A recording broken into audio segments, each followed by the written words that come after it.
দর্শক সকলকে স্বাগতম জানাচ্ছি কালের কণ্ঠ স্পোর্টসে। আমি মিজানুর রশিক।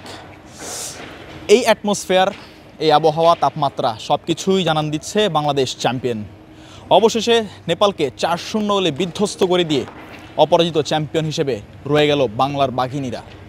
দ্য চ্যাম্পিয়ন তকমা সেই মাস্টারমাইন্ড, যে মাস্টারমাইন্ড ন্যাশনাল টিমকে করেছেন অদম্য, ন্যাশনাল টিমকে কোয়ালিফাই করিয়েছেন ন্যাশনাল টিমকে করিয়েছেন এএফসি ন্যাশনাল টিমকে করিয়েছেন এএফসির মূল পর্বে কোয়ালিফাই। সেই পিটার বাটলার আবারও নেতাদের নেতা প্রমাণ করলেন নিজেকে। মোনালিসা হেভি ফ্লো 15 পিস প্যাকেটের সাথে 8 পিসের একটি প্যাকেট একদম ফ্রি।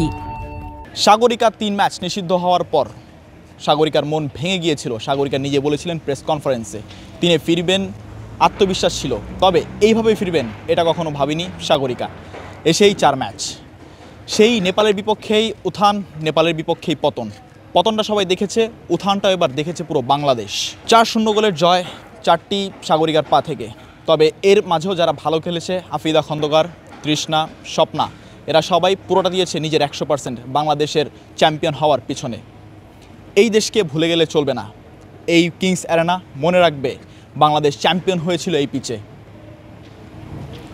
বসুন্ধরা স্পোর্টস সিটি থেকে মিজানুর রশিক, কালের কণ্ঠ।